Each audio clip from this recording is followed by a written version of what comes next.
और सर जैसे आपने बताया शिव जी के गले में हमेशा सांप रहा जाता है, तो वैसे हमने देखा है कि सांप का एक हमारे हिंदू माइथोलॉजी में या हिंदू कल्चर में एक रहा है इम्पोर्टेंस कि कई लोग सांप को दूध भी पिलाते हैं। कहा जाता है कि सांप को कभी मारना नहीं चाहिए। शेषनाग के बारे में भी हमने सुना है।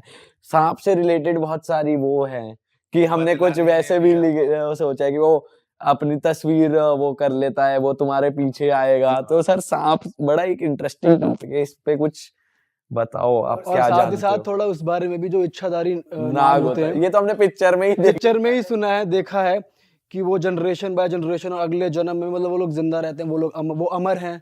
तो उस बारे में थोड़ा ओके, मैं इसको शुरू यहाँ से करता हूँ कि आपका पहला सवाल क्या था? सांप इन जनरल। तो आपको मैं फिर Bharat, this is incredible India. Bharat में एक गांव है, उसका नाम है शेतपाल। शेरपाल, शेतपाल, शेतपाल, शेतपाल उस गांव का नाम है। उस गांव में जितने घर है ना, वो जब हर घर में उन्होंने एक बिल बना रखा है और हर घर में एक सांप रहता है।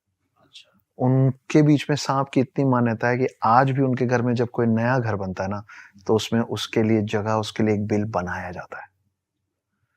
आज तक उस गांव में किसी सांप ने किसी इंसान को और किसी इंसान ने किसी सांप को नुकसान नहीं पहुंचाया। They have learned and they have lived to coexist. वो एक साथ रहते हैं और आप इसको गूगल कर लेना। शेतपाल है, शेतपाल है महाराष्ट्र में। ऑलराइट, आई थिंक हाँ महाराष्ट्र में है। और मैं वहां गया हूँ। छोटे छोटे आपने देखा है? मैंने घर देखे और हर घर में, एंड व्हेन आई से हर घर, वो बोलने वाला नहीं, लिटरली हर घर में। मतलब जैसे हम लोग घर बनाते हैं ना, तो हम ईशान को छोड़ के रखते हैं क्योंकि हमको वहां मंदिर बनाना होता है। इस गांव के हर घर में एक बिल बनाया जाता है एक सांप के लिए। जब खाना बनता है तो सांप के लिए, जैसे आप एक डॉग पालते हैं तो you take care of that dog ना, कि भाई दूध रोज देना है, तो सांप का ख्याल रखा जाता है। तो वैसी कुछ कहानी है कि भाई हमारे साइड में ऐसा है और उसकी मान्यता भी वहीं से आती है, क्योंकि नाग एक ऐसी चीज है, नाग एक ऐसा जानवर है जो शिव जी के गले में है और विष्णु जी के साथ हमेशा रहता है। तो जब विष्णु जी जब राम बने थे, तो लक्ष्मण जो थे वो शेषनाग थे। जब विष्णु जी कृष्ण बने थे, अच्छा, तो ये बड़ी इंटरेस्टिंग सी बात है कि पहले रामायण हुआ, त्रेता युग में रामायण काल आया, तो विष्णु जी राम बने और शेषनाग बने लक्ष्मण। तो जब पूरा रामायण खत्म हुआ तो वापस गए तो शेषनाग बड़े नाराज थे।